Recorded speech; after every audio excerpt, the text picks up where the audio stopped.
Assalamualaikum warahmatullahi wabarakatuh. Bismillahirrahmanirrahim. Alhamdulillahirabbil alamin. Wassalatu wassalamu ala asyrofil anbiya'i wal mursalin, nabiyina Muhammadin wa ala alihi wa sahbihi ajma'in. Amma ba'du.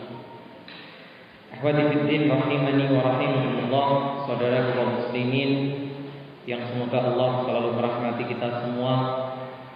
Alhamdulillah, kita bersyukur kehadirat Allah Subhanahu wa taala yang senantiasa melimpahkan nikmat-Nya, termasuk masuknya musim hujan.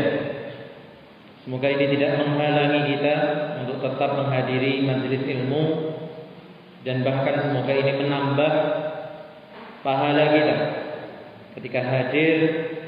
Kita tetap bisa hadir meskipun cuacanya hujan. Karena kalau nanti alasannya hujan, ya hujan ini paling tidak 3-4 bulan ke depan. Menyapa pula teman-teman kita di SOE Nusa Tenggara Timur yang malam ini bergabung dengan kita. Semoga juga dalam keadaan baik semuanya, dalam petunjuk Allah Subhanahu wa taala. Salawat dan salam tidak lupa kita aturkan kepada beliau, panutan teladan kita, Rasulullah Muhammad sallallahu alaihi wa ala alihi wasallam. Masih melanjutkan pembahasan kita pada kitab Riyadhus Shalihin karya Al-Imam An-Nawawi Asy-Syafi'i rahimahullahu taala. Masih pada bab yang sama, bab tauqirul ulama wal kibar wa hamdil fadl. Bab tentang memuliakan para ulama, para pemuka, orang yang mempunyai keutamaan. Hadis berikutnya adalah hadis yang pernah kita bahas dulu di bab ketiga, yaitu bab sabar.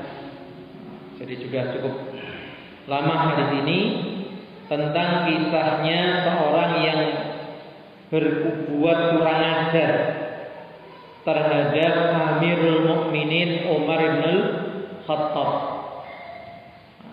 Di waktu itu yang diambil poinnya apa? Pada kesabaran sahabat Umar menghadapi orang tersebut, karena babnya bab sabar. Tapi di sini kita akan mengambil sisi lain, yaitu bagaimana seharusnya bersikap kepada orang yang punya kedudukan. Dari sahabat Abdullah bin Abbas radhiyallahu anhuma, beliau bercerita, qadima Uyainah ibn Hisn fanazala ala ibni akhihi Al-Hur ibn Qais. Datang seorang yang namanya Uyainah ibn Hisn. Datang artinya datang ke kota Madinah. Dia kemudian menginap, mampir pada keponakannya.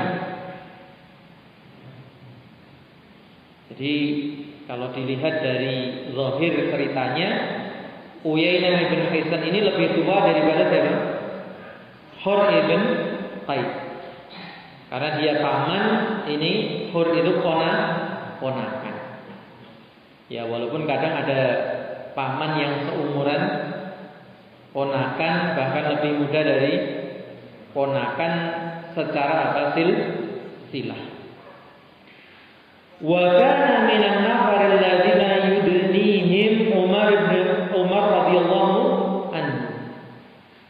Dan dahulu kala Al-Hur ibn Qais ini termasuk sejumlah orang yang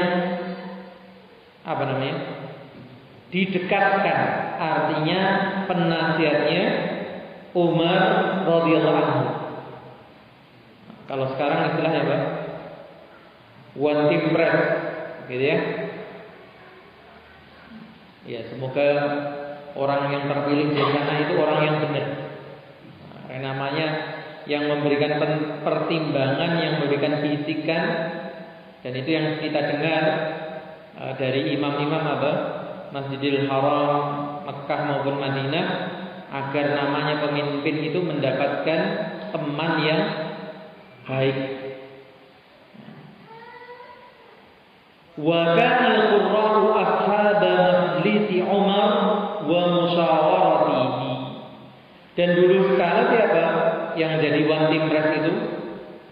Qurra, para ahli Al-Quran. Ya.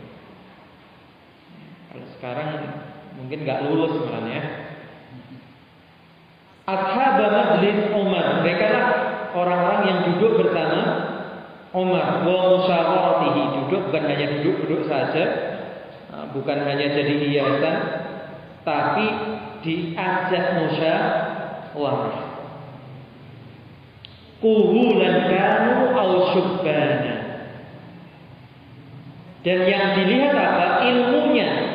Bukan sekedar melihat umur, mau yang tua maupun muda. Termasuk yang muda di sini apa? Yang cerita. Siapa? Abdullah bin Abbas sendiri, termasuk juga Al-Hur ibn Qais. Ini anak-anak muda, tapi sudah jadi apa? One team press. Ya, kalau sekarang bahasanya anak milenial, gitu ya. Tapi anak milenial yang memang berilmu, bukan karena apa? Populernya saja, bukan karena dia viral.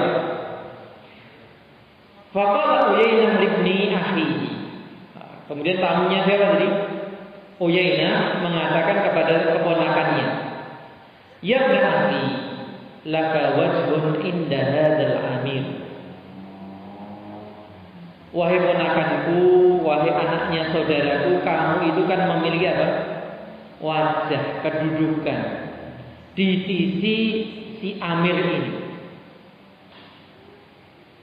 Fasta'dzan li alaihi, tolong mintakan izin untukku atasnya.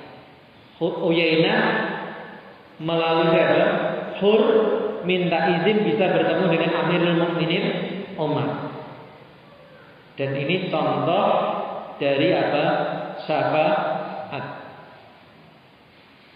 Orang punya kedudukan, kemudian apa? Memudahkan urusan orang lain yang ingin bertemu dengan orang yang punya kedudukan, atau orang punya harta, ingin bantuan dan sebagainya, diberikan rekomendasi. Itu disebut syafaat. Fasta'dzana lahu. Karena yang minta izin siapa? One team press. Ya, Umar pun memberikan izin. Si Hur meminta izin. Fa'adzina lahu Umar radhiyallahu anhu. Maka Umar pun memberikan izin. Falamma dakhala qala. Ketika Uyainah masuk ke majelisnya Umar, apa yang dikatakan? Nah, ini lihat. Tidak beradabnya seseorang di depan orang punya jabatan. Yabna al-Khattab, dari cara memanggil. Kita kalau ketemu orang punya jabatan, panggillah dengan apa? Jabatan. Nanti akan terlihat sikap yang berbeda yang ditunjukkan oleh si Hur. Jadi ini kurang ajar sekali. Manggil langsung namanya. Bahkan bukan namanya, nama siapa? Kunyahnya. Anak Khattab. Orang sudah tua dipanggil dengan apa? Kunyah ibn, itu kurang ajar. Kita kalau sudah tua pengennya dipanggil apa? Pak, kan gitu. Pak Fulan. Kalaupun kamu pakai nama langsung, depannya kasih Pak. Pakai nama langsung itu apa? Jangkar. Lebih-lebih konten pembicaraannya. Apa isi pembicaraannya? Fa wallahi ma tu'tinal jazala wa la tahkumu fina bil adli. Allah Akbar. Ini di satu sisi kita melihat kekurang ajaran, di sisi yang lain kita bisa mengambil hiburan. Kekurang ajarannya gimana? Selevel Umar ibn Khattab dibilang, wahai demi Allah, kamu itu tidak memberikan kami yang banyak. Kamu ini enggak mensejahterakan kami. Umar bin Khattab dikatakan begitu. Dan kamu tidak memberikan hukum di tengah kami secara adil. Kalimat sering saya dengarkan dari Ustaz Firanda. Apa kalau kita ini digosipkan orang, digunjing orang, jangan cepat marah. Lihat selevel Umar bin Khattab dijadikan omongan, tidak dipercaya. Kalau apa? Bisa memakmurkan rakyat, bisa berbuat adil. Bahkan bukan hanya selevel Umar. Siapa? Nabi kita, Nabi Muhammad SAW. Orang yang dulunya dijuluki Al-Amin, kemudian berubah menjadi apa? Syairun Majnun, penyair gila. Jangankan Nabi Muhammad SAW, siapa? Allah Subhanahu wa Ta'ala itu disebut punya anak, padahal tidak layak bagi Allah disebut punya anak. Makanya kalau kita diomong orang apa? Woles saja gitu ya. Nah, bahasanya anak sekarang. Siapa kita gitu ya? Jadi subhanallah, seperti yang pernah kita ceritakan tentang orang yang bingung tentang apa itu Google Earth. Ini bisa mengawasi saya. Wah, ini Google Map. Wah, bisa melihat rumah saya. Terus gimana ini? Oh, ini sopo ini. Kalau mau nginteli kamu, ngawasi kamu itu pejabat, apa memberi pengaruh, kita tidak mawasi. Sehingga kalau kita diomong orang deh, ya saya pantas banyak aibnya, gitu ya, banyak kekurangannya, dan yang diomong orang seperti kata saudara-saudara hanya sebagian dari orang yang diketahui. Kalau orang membicarakan kejelekan kita itu baru secuil. Yang Allah simpan, yang Allah tutupi jauh lebih banyak. Makanya saya Razak ketika dilapori ngomongnya alhamdulillah, dia hanya tahu sebagian dari aib saya. Maka dari sisi inilah saya katakan apa? Hiburan bagi kita. Supaya tidak jadi orang itu apa? Gampang bledos. Diomong kono bledos, diomong gini bledos. Gak ada yang selamat dari omongan orang. Bahkan siapa? Allah Subhanahu wa Ta'ala pun tidak lepas dari omongan orang. Tapi ya namanya Umar bin Khattab itu manusia biasa. Mendengar omongan ini, beliau pun apa? Marah. Faghadiba Umar radhiyallahu anhu hatta hamma an yuqi'a bihi. Maka Umar pun marah sampai dia sudah bertekad untuk apa? Memukulnya, melukainya, menghukumnya. Faqala lahu al-hur. Maka berkata kepada sahabat Umar, siapa yang berkata? Al-hur. Si ponaan yang kita prediksikan lebih mudah. Lihat cara berbicaranya. Ya Amirul Mukminin. Seperti kita katakan tadi, panggil orang itu sesuai dengan apa? Kedudukannya, jabatannya. Dan Umar bin Khattab itu apa? Amirul Mukminin, yang khalifah. Makanya kalau ketemu Pak RT ya panggil Pak RT, monggo. Jadi ya minimal kalau dengan namanya depannya kasih apa? Pak. Monggo Pak Lurah. Pak Lurah koncone. Dolan biyen. Ini bukan ajaran, bukan adab yang ada dalam Islam. Islam mengajarkan kita menghormati orang sesuai dengan apa? Kedudukan. Dan ini tidak seperti kita katakan di awal kemarin apa? Ini bukan sikap ngatok, menjilat, enggak.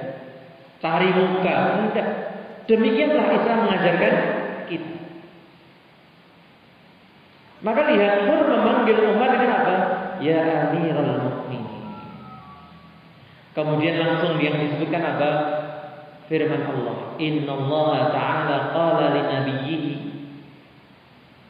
Sesungguhnya Allah telah mengatakan kepada nabinya, khudil afwa wa'mur bil ma'rufi wa'rid 'anil jahilin. Ambillah sikap maaf dan perintahkanlah kebaikan dan berpalinglah dari orang-orang bodoh. Wa inna hadza minal jahilin. Dan ini termasuk orang bodoh. Orang kalau berani jangkar kepada orang yang lebih tinggi kedudukannya, apalagi di puncaknya kedudukan di negara itu, ini orang bodoh sudah. Maka orang jatuh dalam kesalahan itu disebut apa? Bodoh. Begitu dibacakan ayat ini, wallahi ma jawaza Umar hina talaha alaihi. Ini perkataan dari siapa? Abdullah bin Abbas. Demi Allah, tidaklah Umar melampaui ayat tadi ketika ayat tadi dibacakan. Jadi kadang orang sudah diingatkan tentang sabar, diingatkan ayat, tapi kadung kenapa? Emosi wes, gak usah milih wes, gak usah nyebut ke ayat. Kadung muntah begitu. Kadang orang seperti itu. Tapi ternyata tidak terjadi pada siapa? Sahabat Umar radhiyallahu anhu. Dan itulah sikap orang beriman. Orang beriman itu bukannya dia tidak berbuat salah, tapi begitu berbuat salah dia menyadari apa? Kesalahannya. Wa kana waqafan 'inda kitabillahi ta'ala. Dan beliau Umar itu sangat berdiri tegak di sisi kitab Allah, artinya enggak berani sampai melanggar. Maka dari sini kita bisa mengambil poin tadi tentang apa? Bagaimana bersikap kepada orang yang punya kedudukan. Nah, pelajaran lain yang mungkin Allah sempat saya sebutkan enggak waktu itu dari hubungan yang saya ceritakan di awal tadi, Uyainah itu ponakan, Hur itu Uyainah itu paman, Hur itu ponakan. Sehingga kalau dilihat usia, seharusnya Uyainah yang lebih dewasa dalam bersikap. Nah, inilah yang saya pernah mendapati sebuah kalimat mengatakan apa? Bahwa tua itu kepastian, tapi dewasa itu sebuah pilihan. Kalau orang bertambah umurnya ya pasti itu tua. Tapi tidak semua yang bertambah umurnya menjadi dewasa. Sikapnya, tindakannya, gitu ya. Maka ini bisa terlihat perbandingan antara si paman dengan ponakan.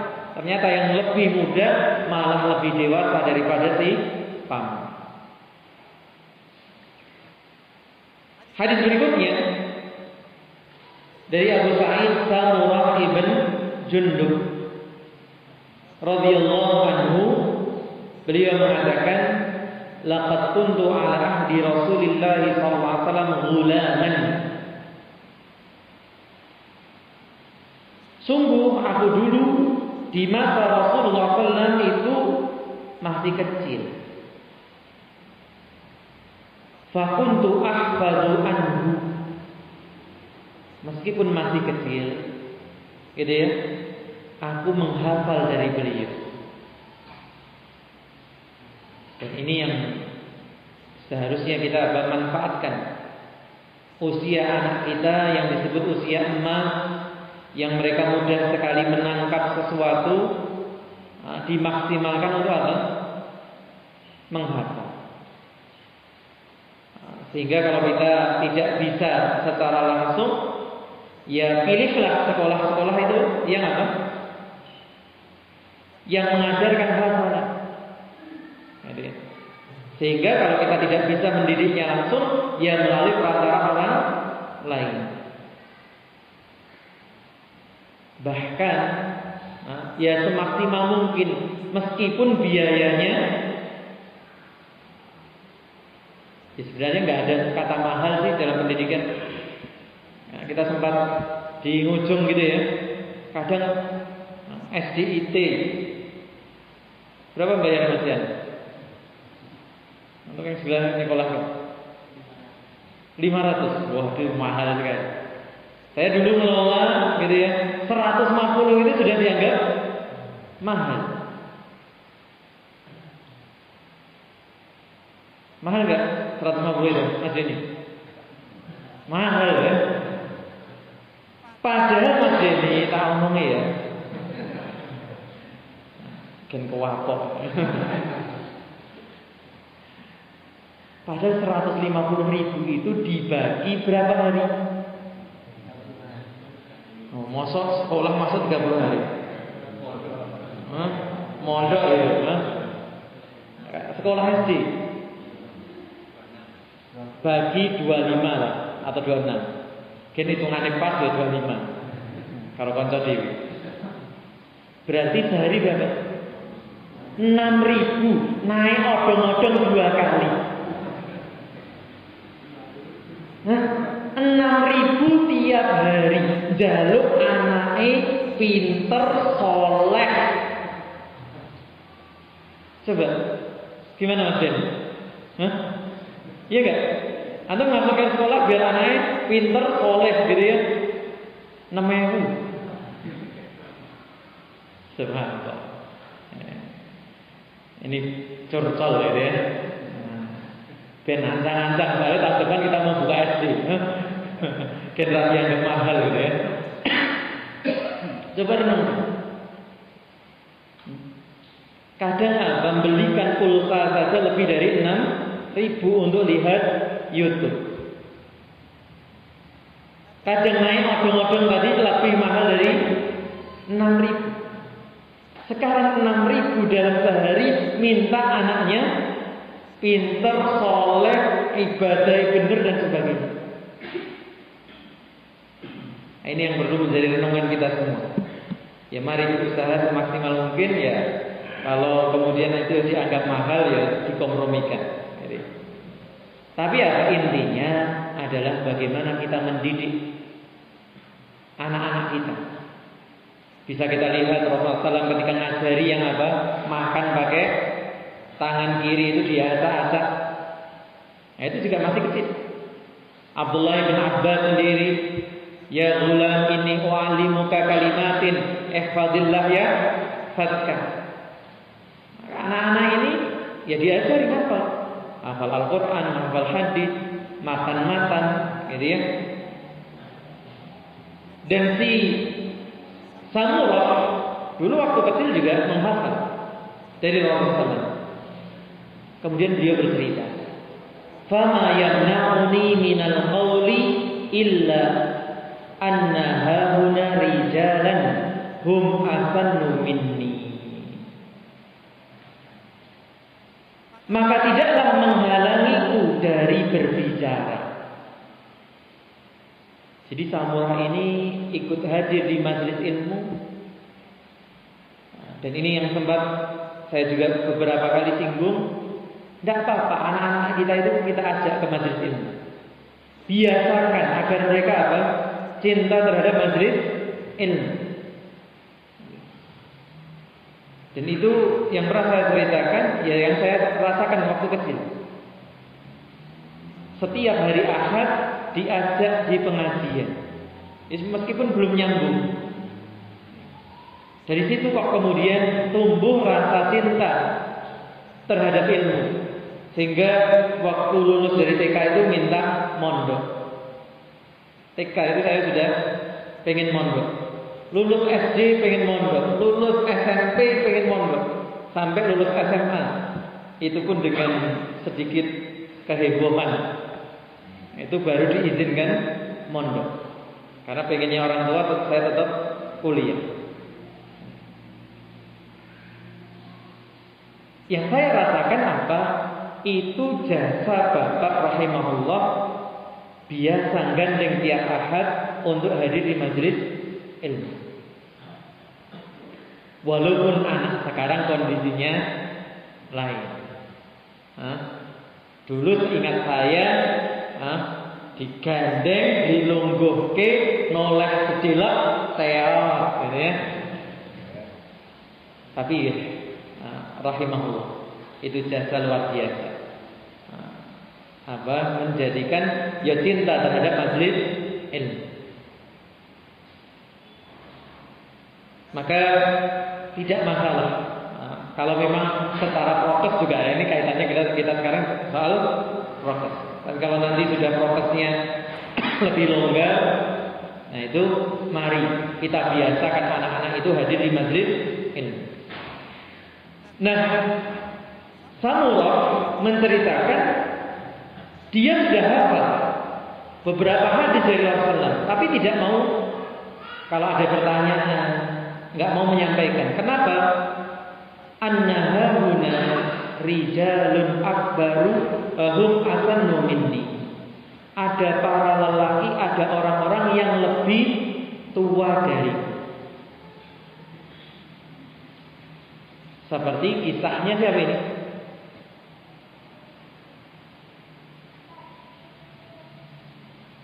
Seperti kisah ketika Rasulullah memberikan teka-teki sebuah pohon yang penuh kemanfaatan.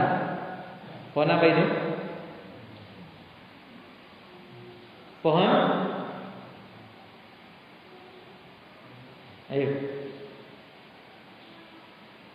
Di Indonesia ada saudaranya. Pohon kelapa, dari daun, piting, klopone, gitu ya. Sak, uite, ini kan semua bermanfaat. Apa? Pohon kurma. Nah, para sahabat gak ada yang menjawab. Begitu pulang, Abdullah bin Umar apa? Saya sebenarnya tahu jawabannya, tapi banyak orang yang lebih tua, saya tidak mau jawab. Umar apa? Nyesel. Kamu jadi tadi ngomong, gitu ya? Kan saya ikut bangga, anak dulu melu jawab. Tapi itulah karena apa? Sikap menghormati orang yang lebih tua, enggak lancang. Nah, sikap seperti ini sudah bisa dikatakan hari ini apa? Punah. Orang meskipun usianya jauh lebih muda, merasa lebih tahu, protes gitu ya, ngomong, sing tua ngomong rakai kesempatan ngomong. Maka inilah ajaran agama kita yang begitu indah. Dan ini tugas yang studi ya. Akhlak-akhlak seperti ini nanti harus ditanamkan di SD alamnya Al-Hafidh ini. Apa namanya SD? Sahabat apa kan? Ya. Baik. Kemudian hadis terakhir di bab ini dari sahabat Anas radhiyallahu anhu, beliau mengatakan, bersabda Rasulullah sallallahu alaihi wasallam. Tapi hadisnya dhaif, gitu ya. Nah, kita cukup dengan hadis-hadis yang lain. Ma'akrama syabun syaikhan li sinnihi. Tidaklah seorang pemuda menghormati orang yang lebih tua karena umurnya, illa qayyadallahu lahu man yukrimu 'inda sinnihi, kecuali Allah siapkan baginya orang yang akan menghormatinya ketika dia pada usia tersebut.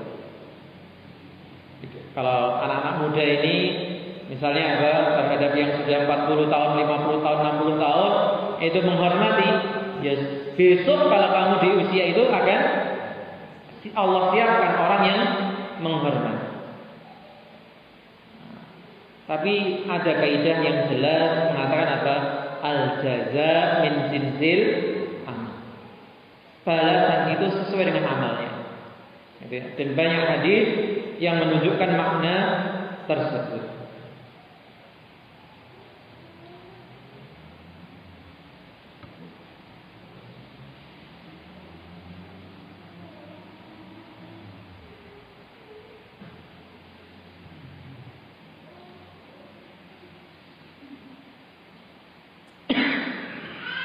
Baik, kita beralih kepada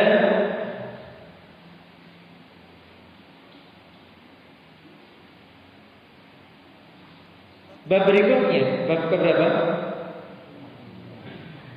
45. Bab tentang ziyaratu ahlil khairi, mengunjungi orang-orang yang baik, gitu ya. Nah, ini yang saya katakan sebelumnya. Bukannya apa? Minta 3 wae gula teh, gitu ya. Ya namanya guru, ustadz niku ya disambangi. Takut ngerepoti ustaz. Ya beda dulu kan gitu sekarang kan. Kalau dulu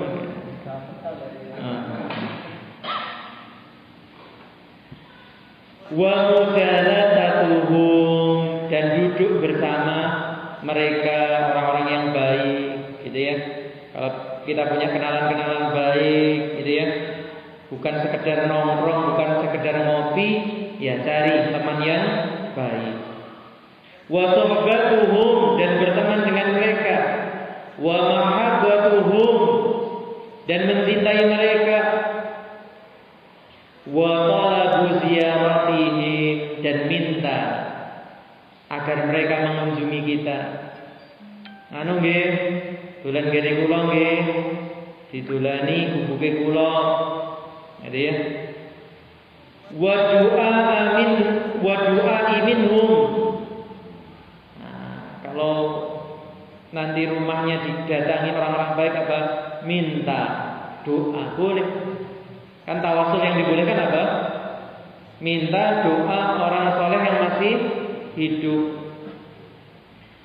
Wa ziyaratu mawadhi'il fadilah, dan mengunjungi tempat-tempat yang utama. Nah, cuman yang terakhir ini mendapatkan kritikan dari sebagian ulama. Apa maksud beliau dengan tempat yang utama? Kalau tempat utama maksudnya Masjid Nabawi, Masjidil Haram, Masjidil Aqsa, iya. Tapi sebagian orang menarik judul ini kepada apa? Mengunjungi tempat-tempat bersejarah, napak tilas, dan menganggap di sana ada keutamaan. Ya enggak. Kalau sekedar wisata enggak masalah. Tapi ingat, misalnya apa? Melihat di mana peristiwa perang Badar, di mana peristiwa perang Uhud. Tapi kalau kemudian di sana melakukan ritual tertentu dan sebagainya, nah ini yang tidak disyariatkan.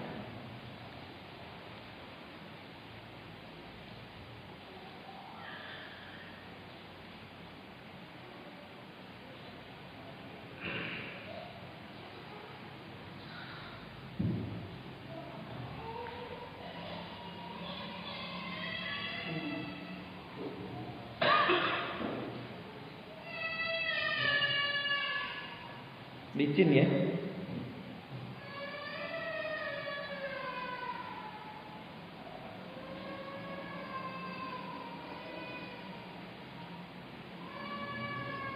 Nah kemudian seperti biasa, apa dalilnya? Beliau mengawali dengan beberapa ayat. Yang pertama adalah kisahnya Nabi Musa ketika mengunjungi Khidir.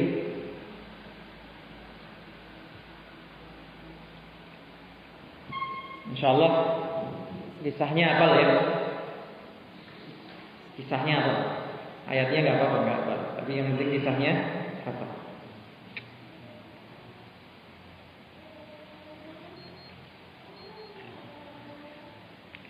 Disebutkan di surat Al-Kahfi dan kisahnya diawali dengan apa? Ketika Nabi Musa ditanya salah satu umatnya, apakah ada orang yang lebih berilmu darimu wahai Musa?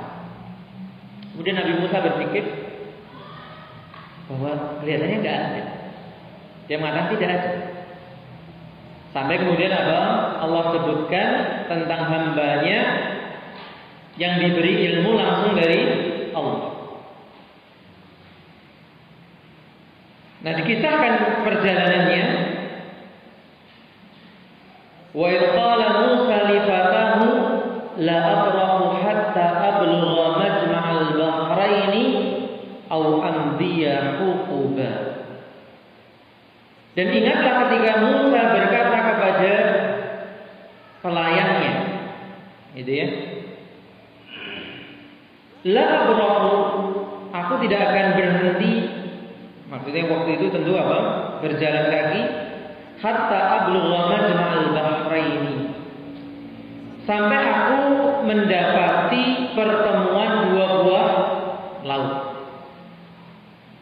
Au amdiya huquba, atau aku akan berjalan sampai bertahun-tahun. Dan ini kalau kita memperhatikan apa keterangan para ulama, inilah semangat dalam menuntut ilmu. Makanya saya katakan tadi, kalau cuman hujan menghalangi kita dari menuntut ilmu, nah ini berarti semangat kita kurang. Ada mantol kan kalau naik motor, ada mobil yang punya mobil, gitu ya, atau yang searah bisa bareng dan sebagainya. Jadi banyak cara untuk kita tetap sampai di tempat kajian. Kasihan saat anaknya kehujanan, yus anaknya nggak usah diajakin pas hujan. Yang penting kan bapak tengah. Lihat bagaimana azabnya Nabi Musa. Kalau belum ketemu ya wis akan terus berjalan. Falamma balagha majma'a bainihima nasiya hutahuma fattakhadha sabilahu fil bahri saraba. Maka tatkala mereka sampai pertemuan dua buah laut itu, mereka lalai akan ikannya. Lalu ikan itu melompat mengambil jalannya ke laut.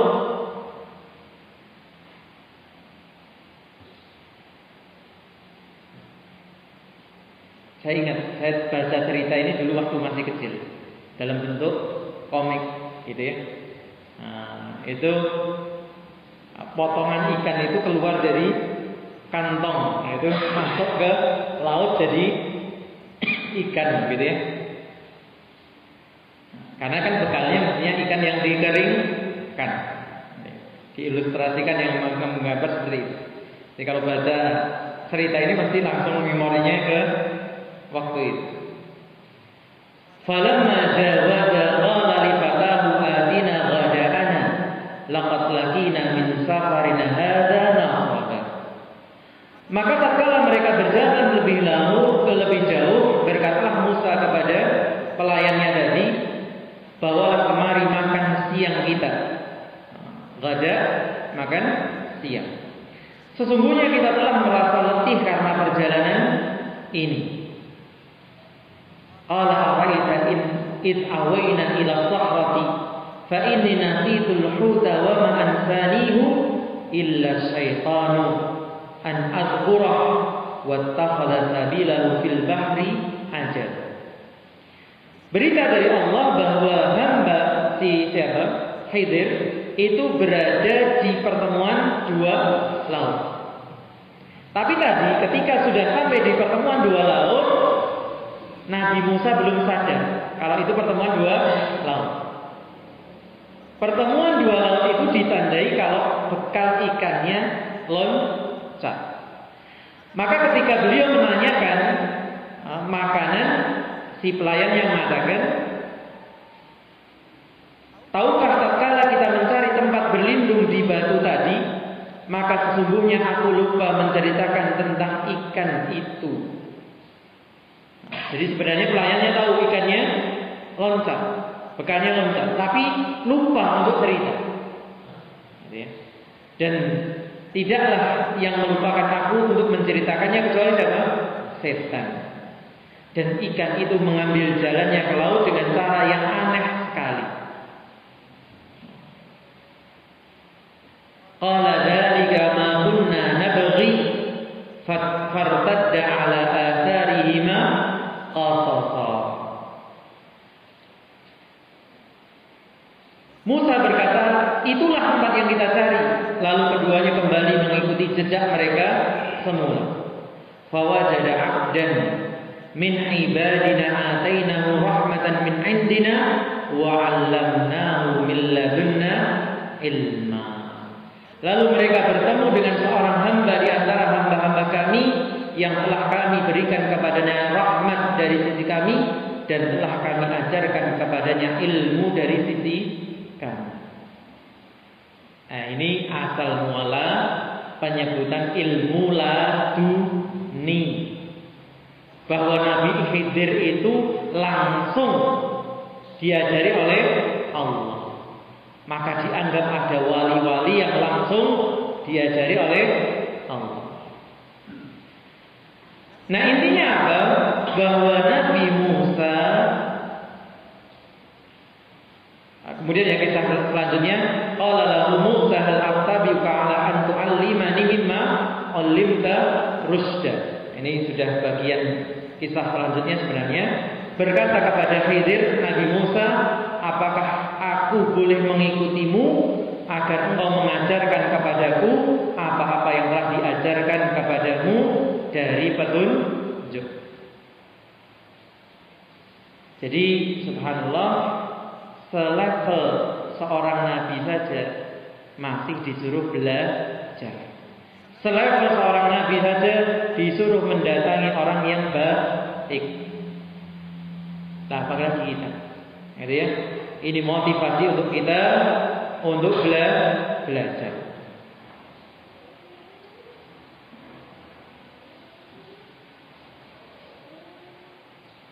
Di sini ada 1, 2, 3, 4, 5 poin yang disebutkan oleh Syekh Salim Ibn Id Al-Hilali tentang apa?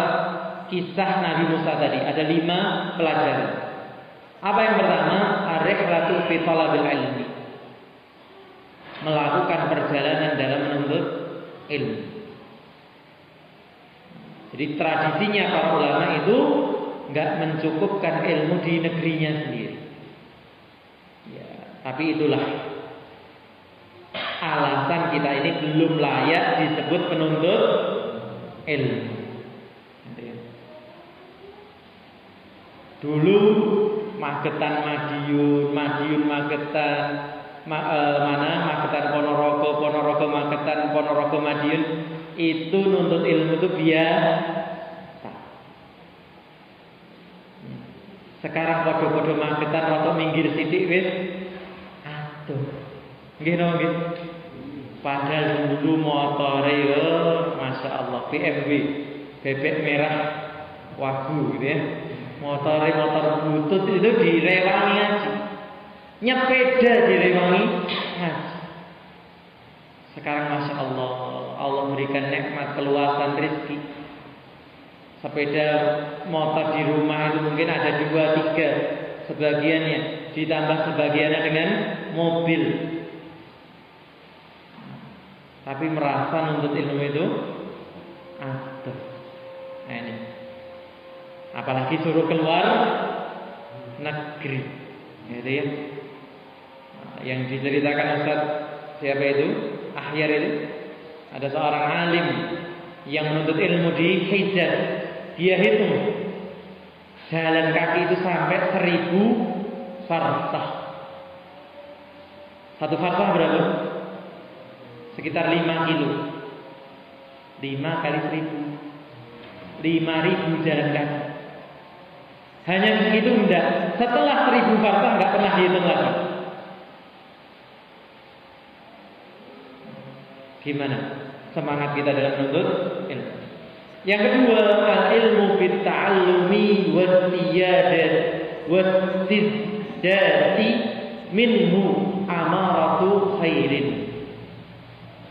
Ilmu yang dipelajari dan seorang yang terus menambah ilmu itu tanda kebaikan.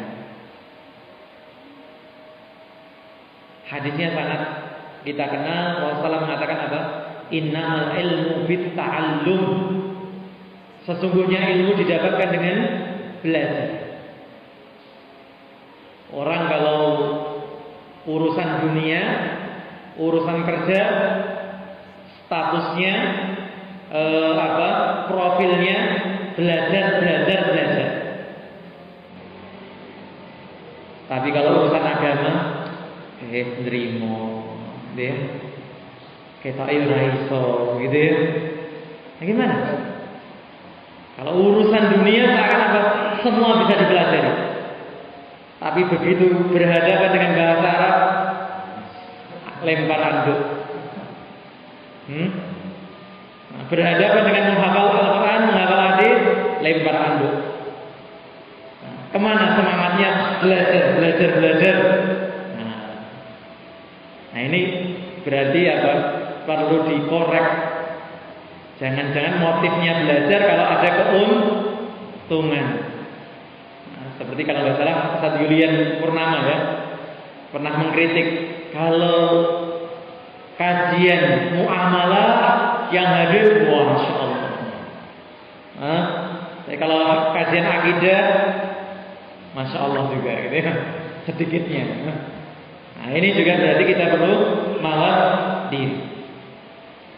Yang ketiga, as-sabru fit talabi. Atau sebelumnya juga sabda Nabi sallallahu alaihi wasallam, "Man yuridillahu bi khairan yufaqih fid din." Tanda orang itu diinginkan kebaikan oleh Allah agar difahamkan agama. Yang ketiga, as-sabru fit talabi wa adamil ajzi wa tasarruf. Sabar dalam menuntut ilmu, tidak boleh melemah dan terburu-buru. Seringkali meskipun saya tidak setuju gitu ya, orang mengungkapkan perkataannya para motivator itu, usaha tidak mengkhianati hasil. Lagi-lagi hanya diterapkan dalam urusan dunia. Nah, mari terapkan juga dalam urusan menuntut ilmu. Imam Syafi'i mengatakan apa? Tuluz zaman. Menuntut ilmu itu butuh waktu yang lama. Saya sudah membuat perbandingan, gitu ya. Teman-teman yang belajar bahasa Arab 2 kali sepekan, apalagi sekali, gitu ya. 2 kali sepekan. Kenapa nggak pinter-pinter? Kok nggak bisa-bisa? Saya pernah komparasikan dengan anak pondok. Anak pondok itu paling enggak 6 jam per hari. 5 hari, 6 hari dalam sepekan. Antum silakan hitung sendiri. 2 sepekan dan berapa? 6 kali 5, 30. 30 per pekan sama dengan 1 tahun menguasai. 2 jam dalam sepekan sama dengan, kita pernah belajar itu ya, perbandingan itu, ketemunya berapa? 15 tahun. Jadi kalau antum ikut kajian bahasa Arab 2 kali dalam sepekan, kemudian setengah tahun merasa apa? Kok nggak iso-iso ya? Nah kok setengah tahun jalur iso. Sabar 15 tahun engko gek ngomong kok gak iso ya. Nah. Kalau pengennya setahun bisa apa? Ya tambahkan 6 jam tiap hari seperti anak pondok. Setahun bisa. Maka butuh sabar, nggak perlu terburu-buru apalagi melemah. Kemudian yang keempat, dari kisahnya Nabi Musa yang sempat saya sebutkan tadi, kita nggak boleh mengklaim menguasai keseluruhan ilmu. Di atas langit masih ada langit.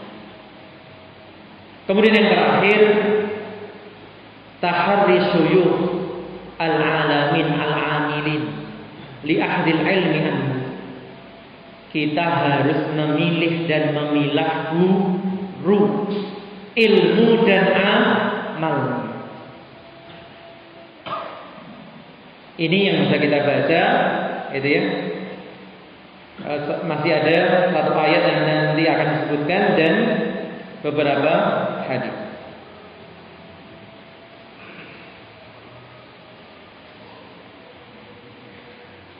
Semoga bermanfaat. Kurang lebihnya saya mohon maaf. Jazakumullah khairan telah menyimak. Wassallallahu ala nabiyyina Muhammadin wa ala alihi wa sahbihi